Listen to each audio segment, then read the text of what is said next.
կարծում եմ առնվազն ամենամեծ խնդիրներից մեկն այն է, որ բոլոր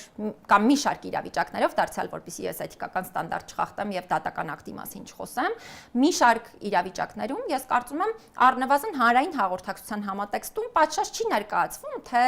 այդ հանրային վտանգավորության ինչպիսի շեմ է հատել խոսքի այդ տեսակը, որ դրա համար մարդը ենթարկվում է պատասխանատվության։ Կներեք, սա Աջապայանի գործով եք, չէ՞ ասում կոնկրետ։ Ես դուք չեք միջամտում գործի քննությանը, բայց օրինակը դրա վրա եք բերում։ Ես ասում եմ այս եւ մի շարք այլ գործերով, որոնք այդ թվում հիմա են քննվում, այդ եւ մի շարք այլ գործերով։ Հիմա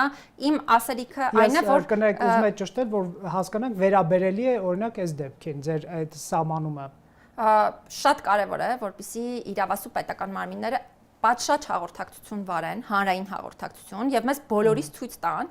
թե ինչու է խոսքի այդ տեսակը հատել հանրային վտանգավորության այդ սահմանը, որովհետև այսօր մենք մի իրավիճակում ենք գտնվում, որ գրեթե ամենօրյա ռեժիմով են մարդիկ տարածում խոսքի իրապես արգելված տեսակներ,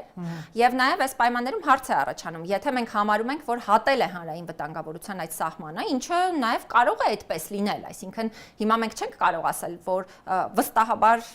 չի հատում որևէ խոսքի տեսակ հանրային վտանգավորության այդ սահմանը, բայց ուրեմն պիտի հասկանանք լավ, այդ խոսքի տարբերությունը խոսքի մյուս տեսակներից ինչու մեր կայանում, որ հենց այս դեպքում է մարդը ենթարկվում քրեական պատասխանատվության, իսկ մի շարք դեպքերում անձինք չեն ենթարկվում քրեական պատասխանատվության։ Սա շատ կարևոր հանգամանք է, որը պետական իրավասու մարմինները պետք է կարողանան իրականացնել, որովհետև եթե չկարողացան, տպավորություն կձևավորվի, որ կամ կան երկակի ստանդարտներ,